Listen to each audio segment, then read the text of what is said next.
जो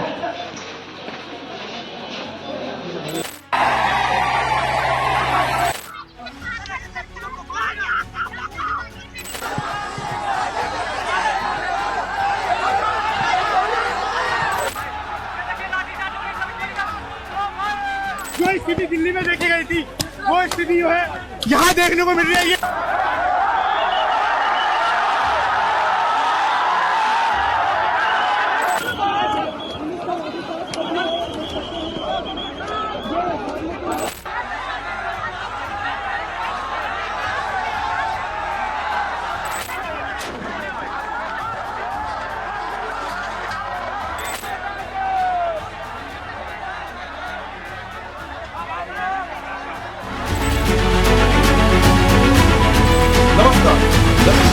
शो मध्ये आपल्या सगळ्यांचं मनपूर्वक स्वागत। प्रेक्षक, मी डॉक्टर उदय निरगुडकर। रांचीमध्ये बरंच काही घडतंय, गेल्या 24 तासात बरंच काही घडतंय। तसं पाहिलं तर मागच्या 18 दिवसात रांचीमध्ये खूप काही घडत होतं आणि त्याचा केंद्रबिंदू होता तो म्हणजे जयपाल सिंग मुंडा स्टेडियम। तिथे आपल्या विविध मागण्यांसाठी 10,000च्या वर अधिक विद्यार्थी आंदोलन करत होते आणि काल त्या विद्यार्थ्यांनी विधानसभेवर धडक मोर्चा नेला। त्याकरता झारखंडच्या कानाकोपऱ्यातून जवळपास हजारो विद्यार्थी तिकडे चाल करून गेले। या सगळ्याचाच लेखाजोखा आज तुमच्या समोर मांडायचा आहे आणि नुसता तोच नाही तर हे आंदोलन आणि जंतर मंतरवरचं आंदोलन यात नेमका फरक काय होता, त्याचबरोबर अशा प्रकारचे प्रश्न अनेक राज्यात आता ऐकायला येत आहेत। तर फक्त विद्यार्थ्यांना आपण आंदोलन करण्यासाठी आणि प्रश्नावर लक्ष वेधण्यासाठीच ठेवलेलं आहे का त्या अशी आंदोलनं होऊ नयेत म्हणून आपण काय करणार आहोत, या सगळ्याचा आज वेध घेणार आहोत। तर मागच्या 24 तासामध्ये झारखंडमध्ये त्या आंदोलनानं खूप मोठा वेग पकडला। साधारणतः देवेंद्र सिंग महातो यांच्या उपोषणाचा आजचा 10वा दिवस होता आणि त्यांची तब्येत अक्षरशः खालावली। विद्यार्थ्यांनी धडक मोर्चा विधानसभेवर नेला। विधानसभेवर विद्यार्थ्यांनी जो धडक मोर्चा नेला तो मोर्चा अडवण्याकरता सरकारने देखील झारखंड सरकारने प्रचंड मोठ्या प्रमाणात बंदोबस्त केलेला होता। त्या रस्त्यावर 8 स्वरूपाचे बॅरिकेड्स लावलेले होते। पहिल्या बॅरिकेडवर मुलं जेव्हा पोहोचली तेव्हा मात्र त्यांच्या आंदोलनाचा जोर खूप वाढला। स्ट्रेचरवरून देवेंद्र सिंग महातोंना तिकडे आणल्यानंतर त्यांची ती अवस्था पाहिल्यानंतर विद्यार्थ्यांच्या भावना अनावर झाल्या आणि त्यांनी जोर लावून ते पहिलं बॅरिकेड तोडून टाकलं। दुसऱ्या बॅरिकेडवर पोहोचल्यानंतर मात्र पोलीस अलर्ट झाले आणि पोलिसांनी अश्रुधुराचा मारा, वॉटर कॅनन मधून पाण्याच्या स्प्रेचा तीव्र फवारा आणि सौम्य लाठीमार करायला सुरुवात केली। अर्थात त्यात काही विद्यार्थी जखमी झाले, तिथे काही झटापटी झाली। विद्यार्थ्यांनी पोलिसांबरोबर धक्काबुक्की केली आणि पोलिसांनी देखील त्याला मागे रेटण्याकरता बळाचा वापर केला। हे सगळं पाहिल्यानंतर आणि माध्यमात याची चर्चा झाल्यानंतर गेले अनेक दिवस यावर मौन बाळगणारे राहुल गांधी मात्र बोलून गेले। झारखंड के छात्रों के लिए मेरा मैसेज क्लियर है। We condemn any violence against peacefully protesting students. Does not matter where it is happening, we condemn it, we are against it, we do not recommend it, we do not support it. We are very clear, कोई confusion नहीं हमारे mind में। तो peaceful जब तक prostate हो रहा है तब उस प्रोटेस्ट को हिंसा से अटैक करना उसके खिलाफ है। राहुल गांधींनी अशा प्रकारे बळाचा वापर करणं चुकीचं आहे, विद्यार्थ्यांवर लाठीमार करणं चुकीचं आहे असं मत व्यक्त केलं। हे अतिशय सिग्निफिकंट आहे। याचं कारण झारखंडमध्ये झारखंड मुक्ती मोर्चाचं हेमंत सोरेन यांच्या नेतृत्वाखाली जरी सरकार असलं तरी त्यात सहयोगी असा जर पक्ष असेल तर तो कोण, तर तो काँग्रेस आहे। आणि काँग्रेसनी असं विधान करणं म्हणजेच एक प्रकारे आपल्या सरकारच्या विरोधात मत व्यक्त करण्यासारखं आहे। अर्थात हे पाहिल्यानंतर हेमंत सोरेन हे काही मागे राहतात का? हेमंत सोरेन यांनी ज्या 13 मागण्या होत्या विद्यार्थ्यांच्या त्यातल्या काही मागण्या तात्काळ मान्य केल्या। त्यातली सर्वात महत्वाची मागणी कुठली होती तर झारखंड लोकसेवा आयोगाची जी परीक्षा आहे ती परीक्षा रद्द करून पुन्हा दुसरी परीक्षा घेण्यात यावी। त्याचबरोबर दोषींवर कारवाई होई, त्याप्रमाणे अभय तिवारी यांना अटक झाली आणि त्यांच्यावर आणि त्यांच्या माध्यमातून पुढे येणाऱ्या सत्यावर कारवाई देखील करायला सुरुवात झालेली आहे। परंतु तरी देखील 11 मागण्या विद्यार्थ्यांच्या या अजून प्रलंबित आहेत आणि त्याकरता तिथे अजूनही निदर्शनं सुरू आहेत। अर्थात देवेंद्र सिंग महातो यांची तब्येत बिघडल्यामुळे त्यांना पोलिसांनी जबरदस्ती इस्पितळात ऍडमिट केलं आणि तिथे त्यांची प्रकृती अजूनही स्थिर नाही, ती चिंताजनक आहे असा रिपोर्ट तिथल्या रुग्णालयाच्या अधिकाऱ्यांनी जनतेला खुला केलेला आहे। कुठल्याही प्रकारचं आंदोलन दडपण्याकरता सरकार नेहमीच साम दाम दंडभेद अशा प्रकारचा वापर करत असतं। त्यात लाठीमार, त्याच्यानंतर अश्रुधूर आणि पाण्याच्या फवाऱ्यांचा वापर करत असतं. जे आम्हाला जंतर मंतरवर दिसलं तेच आम्हाला इकडे दिसलं. हेमंत सोरेन यांनी जरी सबुरीचा मार्ग स्वीकारला असला आणि कोणत्याही प्रकारे तुम्ही कायदा हातात घेऊ नका, मला तुमच्या प्रश्नाबद्दल अतिशय कळवळा आहे, मी तुम्हाला मदत करायला तयार आहे, अशी जरी ट्विटमध्ये भाषा केलेली असली तरी देखील विद्यार्थ्यांनी त्याला फार सकारात्मक प्रतिसाद दिलाय असं काही नाही. हेमंत सोरेन यांनी काही आश्वासनं दिली, कृपया ती आश्वासनं लक्षात घ्या अशी विनंती देखील केली आणि आपण सगळे मिळून आता एकत्र काम करूया अशा स्वरूपाचे एक आशावाद देखील दाखवला असला तरी देखील 2 मागण्यांवर हा सगळा प्रश्न अडकून पडलेला आहे. त्यातली पहिली मागणी कुठली असेल तर ती या प्रश्नाची सीबीआय चौकशी व्हावी अशी मागणी.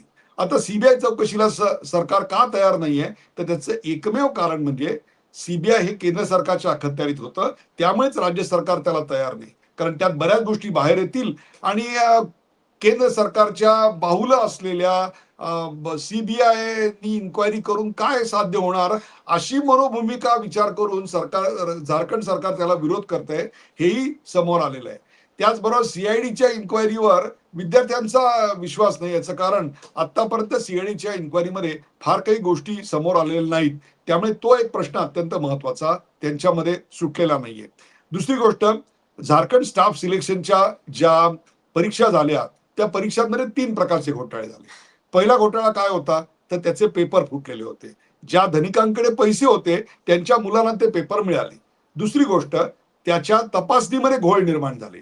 आणि तिसरा, त्याला जोडून असलेला एक छोटासा मुद्दा असा आहे की त्याचं जे ऑप्टिकल मार्किंग नंतर जे उजेडात आलं त्याच्यामध्ये ज्यांना कमी मार्क आहेत ते सुद्धा पास झाले आणि ज्यांना जास्त मार्क आहेत त्यांना अजून नोकरीचे कॉल आले नाहीत आणि ज्यांना कमी मार्क आहेत त्यांना नोकरीचे कॉल आले. आणि या सगळ्या प्रकरणामध्ये प्रचंड मोठ्या प्रमाणात खालपासून वरपर्यंत भ्रष्टाचार झाला आणि तोच विद्यार्थ्यांचा अत्यंत कळीचा मुद्दा आहे की तो दूर करण्याकरता, कायमस्वरूपी दूर करण्याकरता तुम्ही काय करणार आहात.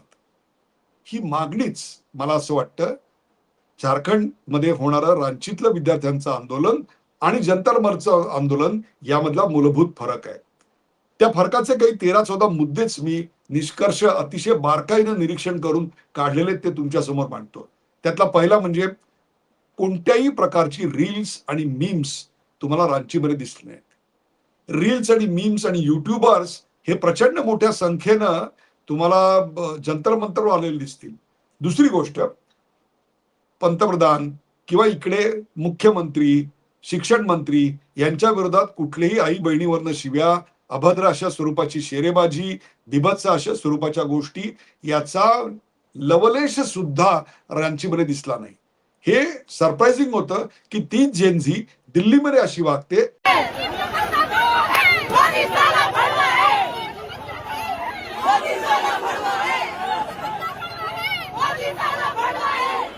आणि तीच जेनजी ही रांचीमध्ये वेगळी कशी वागते.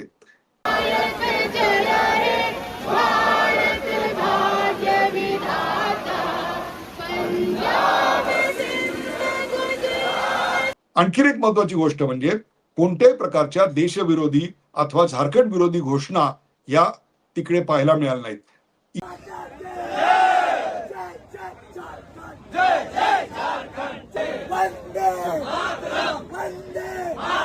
इकडे मात्र जंतर मंतरला देश की संसद उखाड़ देंगे, तुकडे तुकडे अशा स्वरूपाच्या सगळ्या घोषणा आम्हाला पाहायला मिळाल्या होत्या.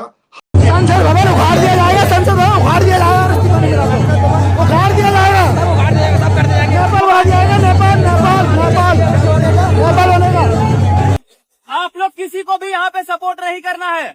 आजादी का नारा ये जंतर मंतर नहीं है दोस्तों. हा दोन्हीमधला एक सिग्निफिकंट फरक आहे आणि म्हणून वारंवार ते पाहिल्यानंतर माझ्या मनात प्रश्न आला की जेनजी जर तीच आहे मग दिल्लीतल्या जेनजीला काही वेगळं डॉक्टरेट केलं गेलं होतं का, काही वेगळं डोक्यात भरवलं गेलं होतं का, काही विष बनवलं गेलं होतं का, अशी शंका येण्या इतपत आत्ता गोष्टी आहे. आणखी एक महत्वाचा फरक म्हणजे दिल्लीतलं जे जंतर मंतरवरचं आंदोलन होतं, धडक मोर्चा होता, त्यामध्ये आपल्याला खूप मोठ्या प्रमाणात गुन्हेगार प्रवृत्तीची मंडळी दिसली आणि त्यांची संख्या 200-500 नव्हती तर ती संख्या जवळपास 2800 आयडेंटिफाईड आहेत. अनआयडेंटिफाईड असे किती असतील काय सांगता येत नाहीत. बरं, यांच्यावर काही छोटे मोठे गुन्हे दाखल नाही आहेत पूर्वीचे. यांच्यावर बलात्कार, खून, मारामारी अशा स्वरूपाचे पॉस्कोचे, ड्रग्सचे अशा स्वरूपाचे गुन्हे असलेली मंडळी ही जंतर मंतरवरच्या आंदोलनातल्या मोर्चात दिसत होती. परंतु इकडे मात्र एकही अशा स्वरूपाचा हार्डन क्रिमिनल तिथे आलेला दिसला नाही. किंबहुना त्या आंदोलन स्थळातून आणि मोर्चामध्ये वारंवार सरकारच्या विरोधात कोणतीही घोषणा द्यायची नाही, बिभत्स अश्लील असं काही बोलायचं नाही, देशविरोधातली कुठलीही घोषणा द्यायची नाही अशी वॉर्निंग वारंवार दिलेली होती. आणि अशा प्रकारच्या शक्ती, अशा प्रकारच्या व्यक्ती जर तुम्हाला दिसल्या तर त्या ताबडतोब आमच्याकडे आणा, आपण त्यांना दूर करू ही आहे. ये सब है, ये सब मत कर, ये सब मत कर, ये सब मत कर, ये सब मत कर, ये सब मत कर, ये सब मत कर. कौन है? ये सब मत कर, ये सब मत कर. तुम्हारे जैसे आदमी के कारण ही ये सब हो रहा है, समझ में आ रहा है? यहाँ पे आदमी को भड़का रहे हो तुम, यहाँ पे आदमी को भड़का रहे हो तुम. ये क्या कर रहा है अभी तुम? झारखंड मधल्या आंदोलनाला कुठल्याही प्रकारचे व्ह्यूज नव्हते, लाईक्स नव्हते, फिअर ऑफ मिसिंग आउट म्हणजे ज्याला आपण जेनझीच्या भाषेत फोमो म्हणतो, अशा प्रकारची कुठली भावना नव्हती. तर जेन्युइन अनेकांनी आपल्या आईची मंगळसूत्र गहाण टाकली होती, अनेकांनी आपल्या वडिलांची एकुलती एक जमीन गहाण टाकली होती आणि त्यांना अभ्युदयाचा तेवढा एकच मार्ग होता. त्यामुळे ते आंदोलन करत होते. त्यामुळे झारखंड मधलं आंदोलन हे काही प्रोफेशनली कॉन्ट्रॅक्ट दिल्यासारखं असं प्रोफेशनली ऑर्गनाइज आपण PR एजन्सीनी करतो, इव्हेंट मॅनेजमेंटनी करतो, तसं काही आंदोलन वाटत नव्हतं. तर जंतर मंतरवरचं आंदोलन हे मात्र खूपच कॉर्डिनेटेड आणि एक प्रकारे PR ऍक्टिव्हिटी आणि त्या मागून येणारे क्रिमिनल्स असं स्वरूप होतं. जंतर मंतरमध्ये पोलीस आणि विद्यार्थी यांच्यात विलक्षण झटापट दिसत होती. पोलिसांना मारण्याकरता क्रिमिनल्स धावून जात होते. 5-5, 7-7 क्रिमिनल एकेका पोलीस अधिकाऱ्याला पकडून बदलून काढत होते, त्यांचे कपडे फाडत होते, त्यांची डोकी फोडत होते. परंतु इथे मात्र झारखंडमध्ये जयपाल सिंग मुंडा स्टेडियम मध्ये ज्या ठिकाणी विद्यार्थ्यांचं जेवण बनवलं जात होतं त्याच ठिकाणी तिकडे बोलावून स्वतः जेवण्याच्या अगोदर पहिले पोलिसांना खायला घातलं जात होतं. कारण तेही त्यांच्याबरोबर 12-14 तास तिकडे पावसात उभं राहून ड्युटी करतायत त्याबद्दलचा आदर होता. आणि हो, अन्न तिथे शिजवलं जात होतं. आजूबाजूच्या भागातल्या NGOज आणि शेतकरी विद्यार्थ्यांच्या आंदोलनाला समर्थन देण्याकरता म्हणून तिकडे आले होत्या. कुठूनही परदेशातून स्पॉन्सर्ड असं झोमॅटो, स्विगी याचं अन्न नव्हतं, तर एक ऑर्गॅनिक फ्रेश फूड तिकडे प्रत्येक विद्यार्थ्याला दिलं जात होतं. ते समोर उभं राहून तयार करत होते. आणि म्हणूनच काय, पोलिसांबरोबरचे असलेले संबंध आणि एकूणच आंदोलनातली असलेली पवित्रता लक्षात घेता कुठेही तिकडे सिक्युरिटी पर्सनलवर हल्ला झालेला आहे, मुख्यमंत्र्यांवर गालीगलोच झालेली आहे, अशी कुठली गोष्ट तुम्हाला दिसलेली नाहीये. आणखीन एक महत्वाची गोष्ट तिकडे दिसली म्हणजे बॉलिवूडचा ऍब्सेन्स. शबाना आझमी, नसीरुद्दीन शाह किंवा प्रकाश राज ही जी नेहमी आंदोलन करते सर्वत्र दिसत असतात, ते आंदोलन करते काही इकडे यावेळी फिरकले नाहीत. त्यांनी साधं ट्विटही केलं नाही, कोणी त्यांना समर्थनही दिलं नाही. आणि नेहमीची जी आंदोलन गाजवणाऱ्यांची गँग असते की जी लगेच ट्विट करत असते, त्यांनी सुद्धा या आंदोलनाबद्दल काही ट्विट केलं नाही. अपवाद फक्त पियुष मिश्रा यांचा. ते तिकडे आले आणि नुसते आलेच नाहीत, तर त्यांनी न येणाऱ्या बॉलिवूडच्या काही ऍक्टर्स बद्दल म्हणजेच विशेषतः नसीरुद्दीन शाह बद्दल एक तिखट अशी शेरेबाजी देखील केली. खास पड़ी हुई एक चीज की, नसीरुद्दीन शाह आपने जेपीसी नहीं ये सीजेपी इसमें बात हुई थी नसीर साहब ने कि उसमें फिल्म इंडस्ट्री कुछ लोग बोल नहीं रहे उस आंदोलन सीजेपी उन्होंने एक बात बोली थी कि those who have bones in mouth they don't speak. जिन कुत्तों के मुंह में हड्डी है वो बोल नहीं पाते. माफ कीजिएगा, आपके प्रति पूरा सम्मान देते हुए मैं आपसे पूछना चाह रहा हूँ इस वक्त कि कौन कुत्ते हैं जिनके मुंह में हड्डी है और आणखीन एक या दोन्ही आंदोलनामधला फरक म्हणजे जंतर मंतरच्या आंदोलनामध्ये मीडिया वॉज अंडर अटॅक. जे मीडिया आम्हाला पाहिजे तसं रिपोर्टिंग करत नाहीत त्या मीडियावर प्रचंड मोठी आगपाखड, आणि नुसती आगपाखड नाही तर काही ठिकाणी त्यांच्यावर हल्ले, काही ठिकाणी हल्ले तर इतके बेभान होते की स्त्री नाही पुरुष नाही त्यांचे कपडे फाडले गेले. काहींचे मोबाईल चोरीला गेले. शेवटी पोलिसांना जीव वाचवण्याकरता त्या मीडिया कर्मींना आपल्या पंखाखाली घेऊन तिथून सिक्युरिटी बाहेर काढावं लागलं. त्यांच्या विरुद्ध हाय हायच्या घोषणा होत होत्या. परंतु इकडे मात्र अशा स्वरूपाची मीडियाबद्दल कोणतीही नाराजी दिसत नव्हती. तुम्ही कोणत्याही विचारसरणीचे असा, तुम्ही कशाही प्रकारचं रिपोर्टिंग करा, तुम्ही तुमचं काम करा, आम्ही आमचं काम करतो, अशा स्वरूपाची सगळी भूमिका तिकडे मांडली जात होती. पण इकडे एक वेगळी गोष्ट घडली आणि ती म्हणजे माझ्यासारखे एक युट्यूबर आहेत अमन चोप्रा. अमन चोप्रा यांची राजकीय विचारसरणी काय आहे, ते कशा प्रकारचं रिपोर्टिंग करतात, मी त्याचा अभ्यास केलेला नाही. परंतु ते सकाळी रांचीमध्ये ब्रेकफास्ट घेत असताना झारखंडच्या पोलिसांनी मात्र त्यांना ब्रेकफास्टवर अर्धवट उचलून नेलं आणि त्यांना FIR करून त्यांना अरेस्ट केलं. आणि इथेच कुठेतरी मला असं वाटतं रांचीचे रूल वेगळे आणि दिल्लीचे रूल वेगळे असं वाटायला लागलं. राजकारण्यांना दूर ठेवण्याकरता किती कसोशीनं प्रयत्न करावेत रांचीमध्ये विद्यार्थी आणि विद्यार्थ्यांच्या नेत्यांनी, खरोखरच त्या विद्यार्थी तरुण नेत्यांचा मला अभिमान वाटायला लागला. AISF ची संस्थापक अध्यक्ष असलेली ही नेहा बोरा जी उपोषणाला बसली होती आणि इतके दिवस उपोषण केल्यानंतर गलित गात्र अगदी तिला उचलून खाली आणत होते अशी अवस्था होती. आणि एकदा आंदोलन मागे घेतलं आणि राजीनामा मिळाला जसा धर्मेंद्र प्रधानांचा, त्याच्यानंतर लगेच दुसऱ्या दिवशी झालेल्या पार्टीमध्ये या बाई तुडुंब नाचत होत्या. तुम्हाला खरंच सांगतो, एकदा ना 4 दिवस उपोषण करून बघा. नुसतं चहा कॉफी घ्या पाहतं किंवा नुसतं काहीतरी लिक्विड डाएटवर 4 दिवस राहून बघा. मग तुम्हाला कळेल तुमची अवस्था काय होईल. आणि जर तुम्ही फक्त पाणी पिऊन आंदोलन करत असाल तर तिसऱ्या दिवशी तुमची अवस्था काय होईल बघा. आणि मग ते रिकवर व्हायला किती वेळ लागतो हे बघा. तोंडाची चवच निघून जाते तुम्हाला सांगतो. तुमची डायजेस्टिव्ह सिस्टीम सगळी खलास होते. मी पुणे विद्यापीठाचा विद्यार्थी असताना असं 4 दिवसाचं उपोषण केलेलं होतं आम्ही विद्यार्थ्यांनी. त्यावेळेला तिसऱ्या दिवशी आमच्या सगळ्यांची गलित गात्र अवस्था झाली होती आणि नंतर रिकवर व्हायला आम्हाला 3 ते 4 दिवस गेले होते. इथे मात्र नेहा बोरा दुसऱ्या दिवशी दणदणून नाचत होती. त्याच नेहा बोरा तिकडे आल्या आणि नेहमीचा त्यांचा जो काही पॉलिटिकल अजेंडा आहे तो राबवायला लागल्यानंतर त्यांच्यावर शाईफेक करण्यात आली. अर्थात ती गोष्ट चुकीचीच आहे, पण त्यांचा राजकीय अजेंडा दूर ठेवण्याकरता त्यांना तिथून चक्क हकलवून देण्यात आलं. अर्थात त्याही काही कमी नाही आहेत. त्यांनी लगेच दुसऱ्या बाजूला आपलं एक स्टेज उभं केलं आणि आपलं आंदोलन त्या ठिकाणी चालू केलं. हे होता दोन्ही आंदोलनामधला फरक. एक आंदोलन होतं जे हेडलाईनसाठी होतं आणि दुसरं आंदोलन होतं ते हृदयातून आलेला स्वर होता.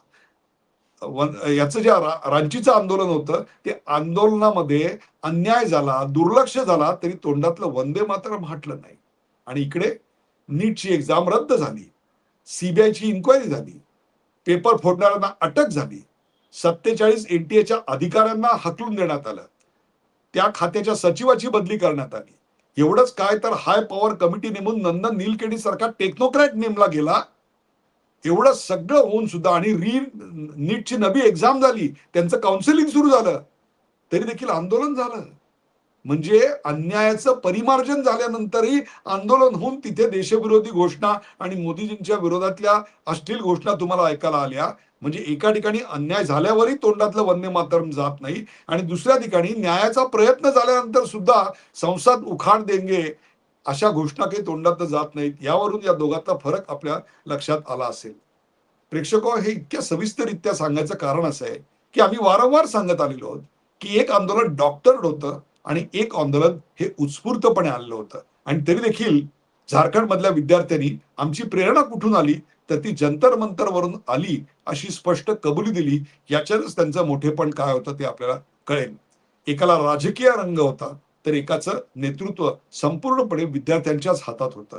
एका ठिकाणी तुम्हाला कॅन्डल मार्च आणि मोबाईलच्या प्रकाशात विद्यार्थी चालताना दिसत होते, तर दुसरीकडे मोबाईल मधून येणाऱ्या संदेशावरनं चालताना दिसत होते. एका ठिकाणी अंधारा रात्रीत सुद्धा विद्यार्थ्यांच्या एकत्र असण्याचा प्रकाश दिसत होता, तर दुसऱ्या ठिकाणी जंतर मंतरवर मीडियाचा लखलखाट असताना सुद्धा हेतूचा एक अंधार मात्र निश्चित दिसत होता. हे सगळं का होत आहे? हे सगळं अशा करता होत आहे. आणि हाच तर आता शेवटचा मला महत्वाचा मुद्दा मांडायचा आहे. 60,000 कॉन्स्टेबल हा काही फार मोठा स्वरूपाचा जॉब आहे अशातला काही भाग नाही, पण 60,000 जॉब्स हे उत्तर प्रदेशामध्ये कॉन्स्टेबलचे जाहीर झाले. किती अर्ज यावेत तुम्हाला सांगतो, 48 लाख अर्ज आले. याच्यावरून आपल्या लक्षात येत असेल की आता ग्रामीण भारतामध्ये आणि शहरी भारतामध्ये 15 ते 30 वयोगटातले जे तरुण आहेत त्यांच्यामध्ये काय प्रकारची एन्झायटी आहे, त्यांच्यामधलं जे अनएम्प्लॉयमेंट आहे, बेरोजगारी आहे, त्या बेरोजगारीनं आता भीषण स्वरूप धारण केलेलं आहे. श्रमाची नावड, त्याचबरोबर कोणत्याही प्रकारचं स्किल आतापर्यंत शिक्षण पद्धतीनं दिलं नाही, कोणत्याही प्रकारचा कॉन्फिडन्स नाही, मार्गदर्शन करायला कोणी नाही. त्यामुळे मोबाईलच्या छोट्या खिडकीतून आपल्याला सोयीस्कर असं जे येतं तेच म्हणजे जीवन आणि तोच अभ्युदय असं मानून एक पिढी पेटून उठते आणि त्याचे परिणाम संपूर्ण देश भोगतो, हे आपण पाहिलेलं आहे. आज सेंट्रल गव्हर्नमेंट असेल किंवा स्टेट गव्हर्नमेंट असेल, संपूर्ण देश पातळीवरचा विचार केला तर माझ्याकडे एक आकडा आलाय, मी तो व्हेरीफाय नाही केलाय, परंतु एक असं बोललं जातं की 2,80,000 जॉब्स आता या क्षणाला वेकन्सीज भरायच्या आहेत. अजून ती पदं रिक्त आहेत. केंद्र आणि राज्य सरकारांनी ती तातडीनं पदं भरायला पाहिजे. आता तुमच्या मनात असा विचार येईल की मग राज्य सरकार ही पदं का बरं भरत नाहीत? त्याचं कारणही तेच आहे. आणि ते कारण असं आहे की सरकारकडे आता पैसे नाहीयेत. अनेक कंत्राटदारांचे पैसे सुद्धा 6-6 महिने, वर्ष दिले जात नाहीत, ही वस्तुस्थिती आहे. आणि हे कशामुळे होतं? तर निवडणुका जिंकण्याकरता ज्या सोशल वेलफेअर स्कीम्स जाहीर केल्या जातात त्याच्यामुळे होतं. अर्थात त्या पूर्णपणे गैर आहेत का? तर याच्यात 2 भाग आहेत. एक म्हणजे सोशल वेलफेअर पर से म्हणून ज्या स्कीम्स आहेत तो भाग आहे, आणि दुसरा भाग आहे तो म्हणजे रेवडीचा भाग आहे. आणि त्या रेवडीची जर सुरुवात कोणी केली असेल ना, तर ती आपल्याकडे आम आदमी पक्षाने केली. आम आदमी पक्षाने दिल्लीच्या निवडणुका जिंकण्यासाठी, पंजाबच्या निवडणुका जिंकण्यासाठी वारे माप अशा स्वरूपाची, काय म्हणू आपण ज्याला, हे फुकट, ते फुकट, वीज फुकट, धान्य फुकट अशी सुरुवात केली. आणि त्याच्यानंतर मग तेरी कमीज मेरी कमीज से सफेद कैसे या न्यायानं प्रत्येक ठिकाणी जनता अशी सरकारांकडनं किंवा उभ्या असलेल्या पक्षांकडनं एक्सपेक्ट करायला लागले की आम्हाला मिळाला पाहिजे.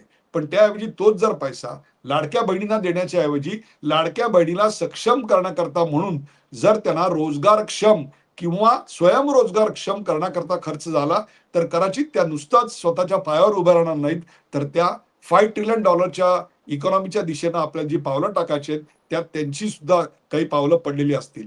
परंतु याकरता एक माइंडसेट चेंज आपल्याकडे करावा लागेल. दुसरी गोष्ट म्हणजे शिक्षणावरचा खर्च खूप मोठ्या प्रमाणात वाढवावा लागेल. आत्ता तो आपल्याकडे 3% आसपास किंवा खाली आहे. तरुणाईनं मुसमुसणाऱ्या किंबहुना 38 कोटी जिथे तरुण आहेत, 37 कोटी, अहो एवढी तर अमेरिका इंग्लंड सारख्या देशांची लोकसंख्या आहे. इंग्लंडची तर 6 कोटी आहे, अमेरिकेची 40 कोटीच्या आसपास आहे. एवढी मोठी लोकसंख्या आपल्याकडे तरुणांची असताना त्यांना असं सतत आपण काय ज्याला म्हणू विरोधात ठेवणं, रस्त्यावर ठेवणं, आंदोलित ठेवणं, ही परवडणारी गोष्ट नाही लोकशाहीला.